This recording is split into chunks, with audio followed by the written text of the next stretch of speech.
وہ کسان تھا مگر حالات نے اسے سپاہی بنا دیا۔ جب اسے فوج کی کمان ملی تو اس کا رنگ اڑ گیا اور وہ کمرے سے بھاگ نکلا۔ اسے اپنی زیادہ تر جنگوں میں شکست ہوئی، پھر بھی اس کا شمار تاریخ کے کامیاب جرنیلوں میں ہوتا ہے۔ جب اسے صدر بننے کی خوشخبری ملی تو بھی وہ خوش نہیں تھا۔ میں ہوں محمد اسامہ غازی اور دیکھو سنو جانو کہ وہ کون تھا سیریز میں ہم آپ کو یونائٹڈ اسٹیٹس آف امریکہ کے بانی جارج واشنگٹن کی داستان دکھا رہے ہیں۔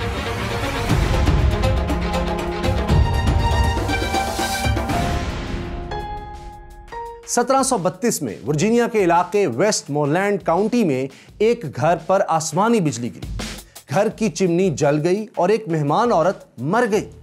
گھر کی مالکن ڈر گئی کہ یہ واقعہ برا شگون ہے اور اس کا ہونے والا بچہ صحت مند نہیں ہوگا۔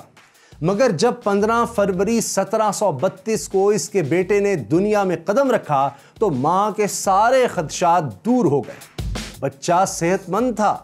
یہ دیکھ کر ماں خوشی سے نہال ہو گئی اور اس کے باپ آگسٹن واشنگٹن نے بچے کا نام جارج رکھا، جارج واشنگٹن۔ جارج واشنگٹن کا باپ ایک بڑا زمیندار تھا جو تمباکو کاشت کرتا تھا۔ اس دور میں امیروں کے بچے اکثر گھر پر ہی تعلیم حاصل کرتے تھے اور جارج واشنگٹن کی تعلیم بھی گھر پر ہی مکمل ہوئی۔ 15 برس کی عمر تک وہ اپنی تعلیم مکمل کر چکا تھا۔ جب جارج واشنگٹن جوان ہوا تو ایلیٹ کلاس کے سارے رکھ رکھاؤ اس کی شخصیت میں جھلکتے تھے۔ وہ بہترین لباس پہنتا تھا۔ اس نے ڈانس، میوزک اور تلوار بازی یعنی فینسنگ بھی شوقیہ سیکھی۔ کہا جاتا تھا کہ پورے ورجینیا میں اس سے بہتر گھڑ سوار کوئی نہیں ہے۔ لیکن اس نوجوان کی زندگی میں کچھ مسائل بھی تھے۔ اس کے دانتوں میں مستقل درد رہتا تھا۔ اس کے دانت ایک ایک کر کے اکھاڑنا پڑے اور اسے ساری عمر نقلی بتیسی پر گزارا کرنا پڑا۔ جارج واشنگٹن کو ٹی بی، نمونیا اور ملیریا سمیت کئی ایسی بیماریاں بھی ہوئیں جو اس دور میں جان لیوا ثابت ہوتی تھیں، مگر واشنگٹن ہر بار صحت یاب ہو گیا۔ جارج واشنگٹن کو اپنے بھائی لارنس سے ورثے میں ورجینیا کی یہ شاندار حویلی ماؤنٹ ورنان ورثے میں ملی تھی اور باپ سے بہت سی زمین۔ ماؤنٹ ورنان میں ہی واشنگٹن اپنی دلہن مارتھا اور اس کے پہلے شوہر کے 2 بچوں کو لایا اور یہیں سے اس نے ایک سرویئر کے طور پر اپنے کریئر کا آغاز کیا۔ مگر جب اس کے بھائی لارنس کی موت ہوئی تو واشنگٹن نے ملیشیا جوائن کر لی۔ کیونکہ اس کا بھائی لارنس بھی ملیشیا میں افسر تھا، بھائی کی خالی پوسٹ پر ہی جارج واشنگٹن کو نوکری مل گئی۔ جب جارج واشنگٹن ملیشیا میں بھرتی ہوا تو ان دنوں امریکہ آج کی طرح ایک ملک نہیں تھا۔ اس کے بڑے حصے پر برطانیہ کا قبضہ تھا۔ امریکہ کے دفاع کی ذمہ داری برطانوی فوج کی تھی اور امریکن ملیشیا بھی اسی کے ماتحت تھی۔ تو جارج واشنگٹن نے برطانوی فوج کی ماتحتی میں ملیشیا کرنل کی حیثیت سے فرانس کے خلاف جنگ لڑی۔ یہ جنگ 1756 سے 1763 تک 7 برس جاری رہی۔ جارج واشنگٹن کی ڈیوٹی پینسلوینیا میں لگی تھی، جہاں وہ برطانوی فوج کے ساتھ مل کر اس علاقے کو فرانسیسیوں سے خالی کراتا رہا۔ ایک لڑائی میں تو وہ دشمن کی گولیوں کی زد میں آ گیا اور موت سے بال بال بچا۔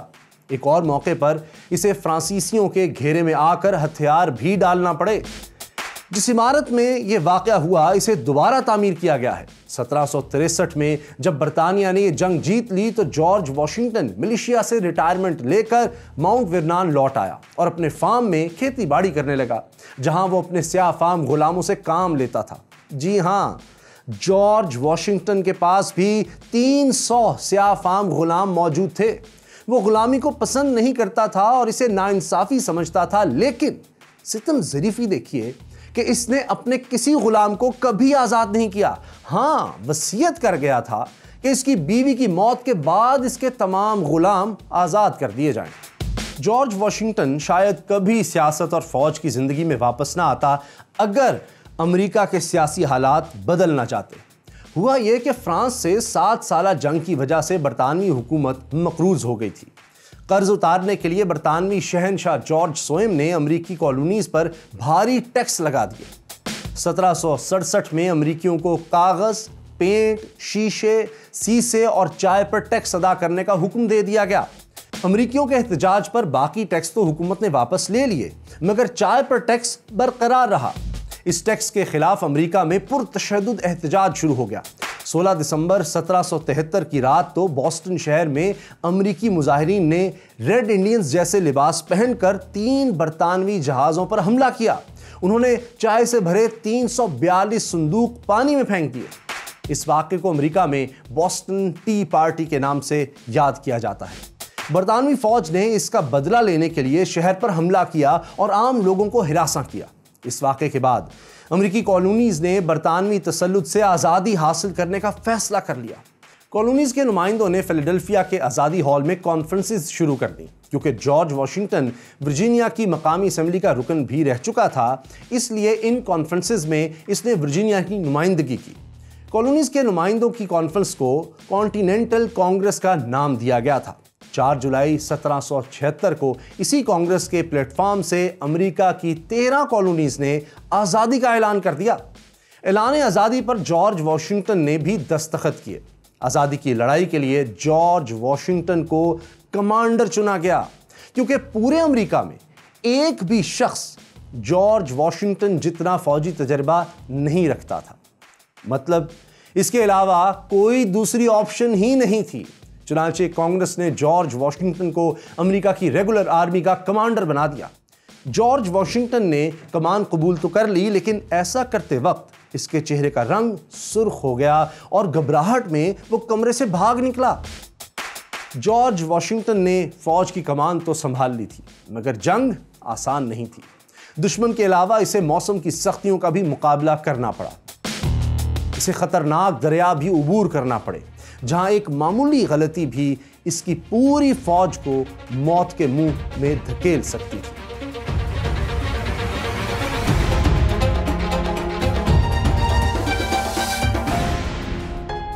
جارج واشنگٹن نے ملیشیا میں اپنی ملازمت کے دوران کچھ چھوٹی لڑائیاں تو لڑی تھیں، لیکن برطانوی جرنیلوں کے مقابلے میں اسے جنگ کے متعلق بہت کم معلومات حاصل تھیں۔ یہ حکمت عملی اس نے کچھ کتابیں پڑھ کر اور کچھ اپنے تجربات سے سیکھی۔ پھر بھی وہ کوئی اچھا کمانڈر ثابت نہیں ہوا۔ اس نے براہ راست 9 جنگوں میں اپنی فوج کی کمان کی اور صرف 3 جیت سکا، 6 میں اسے شکست ہوئی۔ لیکن شکستوں کی بڑی وجہ واشنگٹن کی کمزور جنگی حکمت عملی نہیں، بلکہ وسائل کی کمی اور فوج کی خراب حالت تھی۔ جارج واشنگٹن کو جو فوج ملی تھی، اس میں 15 برس کی عمر تک کے غیر تربیت یافتہ لڑکے بھی شامل تھے۔ کئی سپاہیوں کے پاس تو اسلحے کے نام پر صرف نیزے یا ڈنڈے تھے۔ اس کمزور اور غیر تربیت یافتہ فوج کے ساتھ جارج واشنگٹن کو بار بار شکست ہونا کوئی انوکھی بات نہیں تھی۔ جب کبھی جارج واشنگٹن کانگریس کو خط لکھ کر فوج کے حالات کا ذکر کرتا تو جواب ملتا، رونا بند کرو۔ جنگ میں ایک وقت ایسا بھی آیا جب امریکی فوج مکمل تباہی کے دہانے پر جا پہنچی۔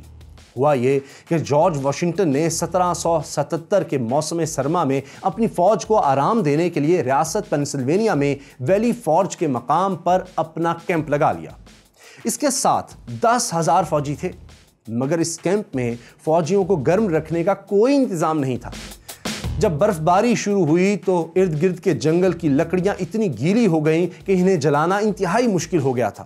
فوجیوں کے لیے کھانا اور گھوڑوں کے لیے چارہ ختم ہو گیا۔ جارج واشنگٹن اپنے سپاہیوں کے پاس جا کر ان کا حوصلہ بڑھاتا رہا، مگر یہ حوصلہ افزائی کافی نہیں تھی۔ جب تک واشنگٹن اپنی فوج کو لے کر ویلی فارج سے نکلا، اس کے 2500 فوجی بھوک، بیماری اور سردی کی نظر ہو چکے تھے۔ ویلی فارج جہاں جارج واشنگٹن نے قیام کیا تھا، اسے نیشنل ہسٹوریکل پارک کا درجہ دے دیا گیا ہے۔ یہاں جارج واشنگٹن کے کیمپ میں موجود اکثر ہٹس اور دیگر یادگاروں کو بھی دوبارہ تعمیر کیا گیا ہے۔ ویلی فارج میں جارج واشنگٹن کا ہیڈ کوارٹر، جہاں وہ اپنے افسروں سے میٹنگز کرتا تھا، وہ بھی محفوظ ہے۔ جارج واشنگٹن ابھی اپنی فوج کے خراب حالات سے نمٹ رہا تھا کہ 1778 میں اسے ایک اتحادی مل گیا۔ ہوا یوں کہ فرانس نے 1763 میں برطانیہ سے اپنی شکست کا بدلہ لینے کے لیے جارج واشنگٹن کی مدد شروع کر دی۔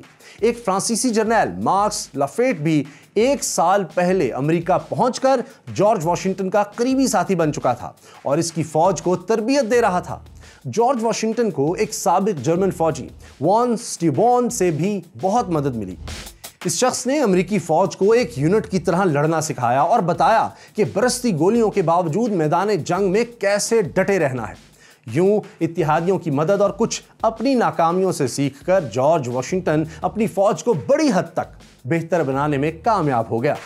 اگرچہ اس وقت تک جنگ میں برطانیہ کا پلہ بھاری تھا اور امریکی فوج کو زیادہ تر شکست ہو رہی تھی، مگر پھر 1781 میں جارج واشنگٹن کو بالکل غیر متوقع طور پر ایک ایسی فتح مل گئی جس نے جنگ کا پانسہ ہی پلٹ دیا۔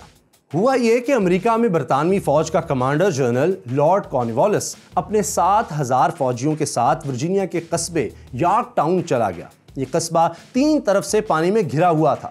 لارڈ کارنوالیس یہاں برطانوی بحریہ کا انتظار کر رہا تھا کیونکہ برطانوی جہازوں نے اس کی فوج کو امریکہ کے دوسرے مقامات پر منتقل کرنا تھا۔ جارج واشنگٹن اور اس کے فرانسیسی اتحادیوں نے یارک ٹاؤن کو زمینی اور سمندری راستے سے گھیر لیا، جبکہ فرانسیسی بحریہ نے برطانوی نیوی کو شکست دے کر لارڈ کارنوالیس کے بچ نکلنے کا واحد راستہ بھی کاٹ دیا۔ 28 ستمبر سے یارک ٹاؤن کا محاصرہ شروع ہو گیا۔ اس کے بعد قصبے کے ارد گرد برطانوی فوج کی پوزیشنز پر قبضے کے لیے اتحادی فوج اور برطانوی سپاہیوں میں شدید لڑائیاں ہوئیں۔ 7000 برطانوی فوجیوں کے مقابلے میں اتحادی فوج کی تعداد 20,000 سے بھی زائد تھی۔ چنانچہ ہر لڑائی میں اتحادی جیتنے لگے۔ جب لارڈ کارنوالیس کو مدد کی کوئی امید نہ رہی تو اس نے 17 اکتوبر 1781 کو ہتھیار ڈال دیے۔ 2 برس بعد ستمبر 1783 میں پیرس میں امریکہ، برطانیہ اور فرانس میں امن معاہدہ طے پا گیا اور برطانیہ نے امریکہ کو آزاد ملک تسلیم کر لیا۔ 25 نومبر 1783 کو جارج واشنگٹن ایک فاتح کی حیثیت میں نیو یارک شہر میں داخل ہوا، مگر وہ زیادہ دیر یہاں رکا نہیں۔ جو ہی اسے امن معاہدے کی خبر ملی، اس نے اپنے افسروں سے الوداعی ملاقات کی اور فوج کی کمان سے استعفیٰ دے دیا۔ وہ ماؤنٹ ورنان لوٹ آیا اور ایک بار پھر ریٹائرمنٹ کی زندگی گزارنے لگا، لیکن یہ ریٹائرمنٹ چند برس سے زیادہ طویل ثابت نہ ہو سکی۔ ہوا یوں کہ آزاد امریکہ کو ایک مضبوط لیڈر کی کمی محسوس ہو رہی تھی جو سب لوگوں کی نظر میں قابل احترام ہو۔ چنانچہ 1789 میں امریکہ کے آئین کی روشنی میں الیکشن ہوئے اور آزاد ریاستوں سے منتخب الیکٹوریٹس نے متفقہ طور پر جارج واشنگٹن کو صدر چن لیا۔ کہتے ہیں جب جارج واشنگٹن کو معلوم ہوا کہ صدر بن گیا ہے تو اسے خوشی نہیں ہوئی، لیکن اپنے ملک کے لیے اسے یہ منصب بھی قبول کرنا پڑا۔ 30 اپریل 1789 کے تاریخی دن نیو یارک شہر کے فیڈرل ہال کے سامنے ہزاروں امریکی جمع تھے۔ ان کے سامنے سٹی ہال کی بالکنی میں جارج واشنگٹن حلف اٹھا رہا تھا۔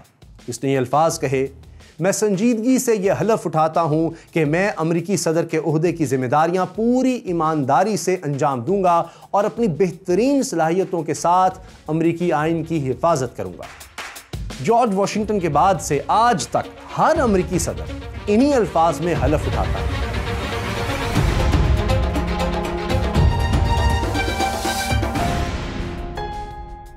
جارج واشنگٹن 2 بار 4 برس کے لیے امریکہ کا صدر منتخب ہوا۔